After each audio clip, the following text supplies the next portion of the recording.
ನಮಸ್ಕಾರ ಸ್ನೇಹಿತರೆ, ನಾನು ನರ್ಸಡಿ ಪಾಟೀಲ್. ಬನ್ನಿ ನಾವು ಇವತ್ತು ಒಳ್ಳೆಯದನ್ನ ಕೇಳೋಣ. ಪ್ರಿಯ ಸ್ನೇಹಿತರೆ, ಈಗ ಒಂದು 4 ಜನರ ಸ್ನೇಹಿತರ ಒಂದು ತಂಡವಿತ್ತು. ಅಲ್ಲಿ ಒಬ್ಬೊಬ್ಬರು ತುಂಬಾನೇ ಪ್ರೀತಿಯಿಂದ ಸ್ನೇಹದಿಂದ ಆ 4 ಜನರು ಜೀವಿಸ್ತಾ ಇದ್ರು. ಆದರೆ ಯಾವುದೋ ಕಾರಣಕ್ಕೆ ಆ 4 ಜನರ ಸ್ನೇಹಿತರ ಒಂದು ತಂಡದಲ್ಲಿ ಒಬ್ಬ ಗೆಳೆಯನ ಕೊಲೆಯಾಗಿತ್ತು ಊರ ಹೊರಗಿನ ಒಂದು ಕಾಡಿನಲ್ಲಿ. ಈ ವಿಚಾರ ಆ ಉಳಿದ ಮೂವರು ಸ್ನೇಹಿತರಿಗೆ ತಿಳಿತು, ಈಗ ಸ್ನೇಹಿತನ ಕೊಲೆಯಾಗಿದೆ ಅಂತ ಹೇಳಿ. ಹಾಗಾಗಿ ಆ ಸ್ನೇಹಿತನನ್ನು ನೋಡಬೇಕು, ಆ ಕೊಲೆಯಾದ ಜಾಗಕ್ಕೆ ಹೋಗ್ಬೇಕಂತೇಳಿ ಮೂವರು ನಿರ್ಧರಿಸಿ ಆ ಜಾಗಕ್ಕೆ ಹೊರಟು ಹೋದ್ರು. ಆ ಸ್ನೇಹಿತನ ಕೊಲೆಯಾದ ಜಾಗದಲ್ಲಿ ಆ ಜಾಗವನ್ನು ನೋಡ್ತಾರೆ. ಅಲ್ಲಿ ಸ್ನೇಹಿತ ಸತ್ತು ಬಿದ್ದಿದ್ದಾನೆ. ಆ ಸತ್ತ ಪಕ್ಕದಲ್ಲಿ ಕಣ್ಣಳತೆ ದೂರದಲ್ಲಿ ಒಂದು ದೊಡ್ಡದಾಗಿರತಕ್ಕಂಥ 3 ಪೆಟ್ಟಿಗೆಗಳು ಇದ್ವು. ಇವರಿಗೆ ಆ ಪೆಟ್ಟಿಗೆಗಳು ಆಕರ್ಷಿತವಾಗಿ ಕಂಡು ಅದರಲ್ಲಿ ಏನಿರ್ಬೋದು ಅಂತೇಳಿ ಸ್ನೇಹಿತರು ಆ ಪೆಟ್ಟಿಗೆಯನ್ನು ತೆಗೆದು ನೋಡ್ತಾರೆ. ಅದರಲ್ಲಿ ಬಂಗಾರವಿತ್ತು, ವಜ್ರಗಳ ಹರಳುಗಳಿದ್ದುವು. ಹೀಗೆ ಬೆಲೆ ಬಾಳ್ತಕ್ಕಂಥ ವಸ್ತುಗಳಿಂದ ಕೂಡಿರ್ತಕ್ಕಂಥ 3 ಪೆಟ್ಟಿಗೆಗಳು ಸಿಕ್ಕು. ಆಗ ಈ ಸ್ನೇಹಿತರಿಗೆ ಈ ಗೆಳೆಯರ ಗುಂಪಿಗೆ ಆಸೆ ಹುಟ್ಟಿತು. ಈಗಾದ್ರೂ ಮಾಡಿ ಇವುಗಳನ್ನ ಮನೆಗೆ ಎತ್ಕೊಂಡು ಹೋಗ್ಬೇಕು ಅಂತೇಳಿ ಆಸೆ ಆಯ್ತು. ಆದರೆ ಈಗ ಹಗಲು ಹೊತ್ತಿದೆ, ಎಲ್ಲರೂ ಜನ ನೋಡ್ತಾರೆ. ಈ ಪೆಟ್ಟಿಗೆಯಲ್ಲಿ ಏನಿದಾವೆ ಅಂತೇಳಿ ಏನಾದರೂ ತೆಗೆದು ನೋಡಿದ್ರೆ ಮತ್ತೆ ಎಲ್ಲ ಊರಿನ ಜನರು ಅವುಗಳನ್ನ ತೆಗೆದುಕೊಳ್ತಾರೆ, ಇಲ್ಲವೇ ನಮ್ಮನ್ನು ಪೊಲೀಸರಿಗೆ ಒಪ್ಪಿಸ್ಬೋದು ಅಂತೇಳಿ ಆ ಸ್ನೇಹಿತರಿಗೆ ಅನುಮಾನ ಬರಲಿಕ್ಕೆ ಪ್ರಾರಂಭವಾಯಿತು. ಹಾಗಾಗಿ ಅವ್ರೇನ್ ಮಾಡಿದ್ರು ಅಂದ್ರೆ, ರಾತ್ರಿ ಹೊತ್ತಾಗೋವರೆಗೂ ಇಲ್ಲೇ ಇರೋಣ, ಎಲ್ಲರೂ ಮಲಗಿದ ನಂತರ ನಾವು ಈ ಪೆಟ್ಟಿಗೆಗಳನ್ನು ಎತ್ಕೊಂಡು ಹೋಗೋಣ ಅಂತೇಳಿ ನಿರ್ಧರಿಸಿದ್ರು. ಆಗ ಸ್ವಲ್ಪ ಹೊತ್ತು ಆದ ನಂತರ ಮಧ್ಯಾಹ್ನದ ಹೊತ್ತು ಅಶ್ವೆ ಆಯ್ತು ಇವರಿಗೆ. ಎಲ್ಲರೂ ಸ್ನೇಹಿತರು ಅಶ್ವೆ ಆಗಿದೆ ಅಂತ ಮಾತಾಡ್ಕೊಳ್ತಾ ಇದ್ರು. ಬಾಯಾರಿಕೆ ಆಯಿತು. ಹಾಗಾಗಿ ಆ ಕೊನೆಯ ಒಬ್ಬ ಗೆಳೆಯನನ್ನ, ಅದರಲ್ಲಿ ಆ ಸ್ನೇಹಿತರ ತಂಡದಲ್ಲಿ ಇರ್ತಕ್ಕಂಥ ಒಬ್ಬ ಚಿಕ್ಕ ಗೆಳೆಯನನ್ನ, ವಯಸ್ಸಿನಲ್ಲಿ ಚಿಕ್ಕವನಿರೋವನನ್ನ ಅವನನ್ನು ಕರೆದು ಏನು ಹೇಳಿದ್ರು ಅಂತಂದರೆ, ನೀನು ಸಿಟಿ ಒಳಗೆ ಹೋಗಿ, ನಗರಕ್ಕೆ ಹೋಗಿ ತಿನ್ನಲಿಕ್ಕೆ ಆಹಾರ ಮತ್ತು ಕುಡಿಲಿಕ್ಕೆ ಮದ್ಯವನ್ನು ತೆಗೆದುಕೊಂಡು ಬಾ ಅಂತೇಳಿ ಅವನಿಗೆ ಹೇಳಿದರು. ಅವನು ಖುಷಿಯಿಂದ ಹೋಗಿ ಸಾಯಂಕಾಲದ ಹೊತ್ತಿಗಾಗಿ ಕಾಯೋ ಸಂದರ್ಭ ಇದೆ, ಅದನ್ನು ಪೆಟ್ಟಿಗೆಗಳನ್ನು ತೆಗೆದುಕೊಂಡು ಹೋಗ್ಬೇಕು, ಅದಕ್ಕಾಗಿ ನಾವು ಶಕ್ತಿಯುತವಾಗಿರಬೇಕು ಅಂತೇಳಿ ಆಹಾರ ತರಲಿಕ್ಕೆ ಅಂತೇಳಿ ನಗರ ಪ್ರದೇಶಕ್ಕೆ ಹೋದ. ಅಲ್ಲಿ ಅವನು ಹೋಟೆಲ್ನಲ್ಲಿ ಆಹಾರವನ್ನು ಸೇವಿಸಿದ. ಅದರ ಜೊತೆಗೆ ಮದ್ಯವನ್ನು ಕುಡಿಲಿಕ್ಕೆ ಮದ್ಯವನ್ನು ತೆಗೆದುಕೊಂಡ.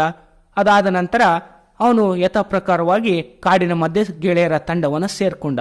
ಇವನು ಯಾವಾಗ ನಗರಕ್ಕೆ ಆಹಾರವನ್ನು ತರಲಿಕ್ಕೆ ಹೋಗಿದ್ನೋ ಆ ಸಂದರ್ಭದಲ್ಲಿ ಇನ್ನು ಉಳಿದ 2 ಸ್ನೇಹಿತರು ಹೇಗಾದರೂ ಮಾಡಿ ಆ ಪೆಟ್ಟಿಗೆಗಳಿದಾವಲ್ಲ, ಆ ಪೆಟ್ಟಿಗೆಗಳನ್ನು ನಾವೇ ಹಂಚ್ಕೊಳ್ಳೋಣ. ಈಗ ಒಬ್ಬ ಗೆಳೆಯನನ್ನ, ಆ ಬರುವ ಗೆಳೆಯನನ್ನ ಏನಿದ್ದಾನೆ ಚಿಕ್ಕವನು, ಹೇಗಾದರೂ ಮಾಡಿ ಅವನ್ನ ಕೊಂದು ಬಿಡೋಣ, ನಾವು ಇಬ್ಬರು ಈ ಪೆಟ್ಟಿಗೆಗಳಿರ್ತಕ್ಕಂಥ ಸಂಪತ್ತನ್ನು ಹಂಚ್ಕೊಂಡು ಬಿಡೋಣ ಅಂತೇಳಿ ಮಾತಾಡ್ಕೊಂಡ್ರು. ಆ ಗೆಳೆಯನ ಬರುವಿಕೆಗಾಗಿ ಕಾಯ್ತಾ ಇದ್ರು, ಪ್ಲಾನ್ ಹಾಕಿದ್ರು, ಹೊಂಚು ಮಾಡಿದ್ರು. ಆಗ ಆ ಅವನಿಗೇನು ಗೊತ್ತಿರಲಿಲ್ಲ. ಗೆಳೆಯ ಯಥಾ ಪ್ರಕಾರವಾಗಿ ಗೆಳೆಯ ಬಂದ, ಆಹಾರವನ್ನು ತಂದಿದ್ದೀನಿ ಅಂತ ಖುಷಿಯಾಗಿ ಆಹಾರವನ್ನು ಮುಂದಿಟ್ಟ, ಮದ್ಯಪಾನವನ್ನು ಮುಂದಿಟ್ಟ. ಆಗ ಇನ್ನೇನು ತಿನ್ರಿ ಅಂತ ಹೇಳ್ದ. ನೀನು ತಿನ್ನೋ ಅಂತ ಹೇಳಿ ಅವರು ಹೇಳಿದರು. 2 ಗೆಳೆಯರು ತಿನ್ನೋ ಹೊತ್ತಲ್ಲೇ ಕೊಲೆ ಮಾಡಬೇಕು ಅಂತ ಅವ್ರ ಪ್ಲಾನ್ ಆಗಿತ್ತು. ಆದರೆ ಅವನು ಹೇಳ್ತಾನೆ, ಇಲ್ಲ, ನಾನು ಹೋಟೆಲಲ್ಲೇ ತಿಂದು ಬಂದಿದ್ದೀನಿ, ನನಗೆ ತುಂಬ ಹಸಿವಾಗಿತ್ತು, ಹೋಟೆಲಲ್ಲಿ ತಿಂದು ಬಂದಿದ್ದೀನಿ, ಅದಕ್ಕಾಗಿ ನೀವೇ ತಿನ್ರಿ ಅಂತೇಳಿ 2ರಿಗೆ ತಂದಿದ್ದೀನಿ ಅಂತೇಳಿ ಅವನು ಅವರಿಗೆ ತಿನ್ಲಿಕ್ಕೆ ಹೇಳ್ತಾನೆ. ಇನ್ನೇನು ಇವನು ಯಥಾ ಪ್ರಕಾರವಾಗಿ ಸುಮ್ಮನೆ ಏನೋ ಆಲೋಚನೆ ಮಾಡ್ತಾ ಕೂತಿದ್ದ. ಅವರು ಇಬ್ಬರು ಇವನ ಮೇಲೆ ಒಂದು ಕಲ್ಲನ್ನು ಎಸೆದು, ಒಬ್ಬರು ಕೈ ಹಿಡ್ಕೊಂಡು ಅವನ ತಲೆಯ ಮೇಲೆ ಒಂದು ಕಲ್ಲನ್ನು ಎತ್ತಿ ಹಾಕಿ ಅವನನ್ನು ಕೊಲೆ ಮಾಡ್ತಾರೆ.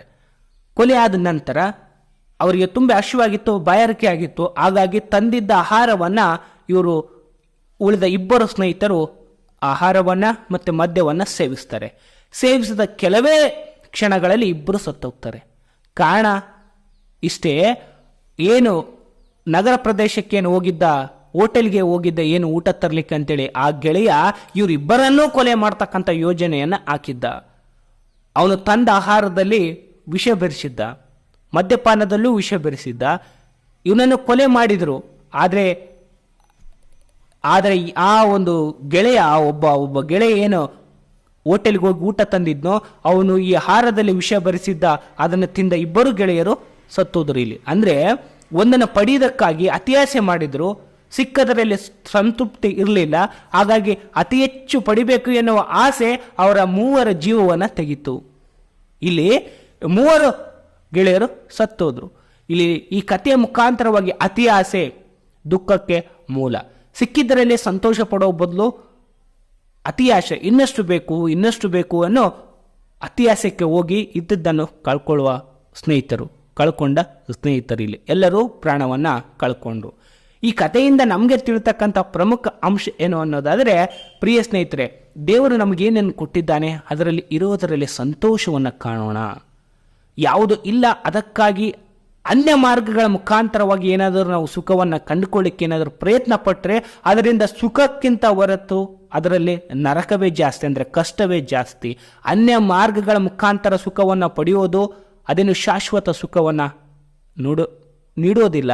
ಅದಕ್ಕಾಗಿ ಸನ್ಮಾರ್ಗದಲ್ಲಿ, ಸತ್ಯ ಮಾರ್ಗದಲ್ಲಿ ಸಿಕ್ಕ ಒಂದಿಷ್ಟಾದರೂ ಏನೇ ಸಿಕ್ಕಿರ್ಬೋದು ಅದರಲ್ಲಿ ಸಂತೃಪ್ತಿ ಕಾಣುವ ಒಂದು ಮನಸ್ಥಿತಿ ನಮ್ಮಲ್ಲಿದ್ದರೆ ಜೀವನ ಅತ್ಯಂತ ಸಂತೋಷದಾಯಕವಾಗಿರುತ್ತೆ ಎನ್ನುವ ಮಾತಿನೊಂದಿಗೆ ನಮಸ್ಕಾರ.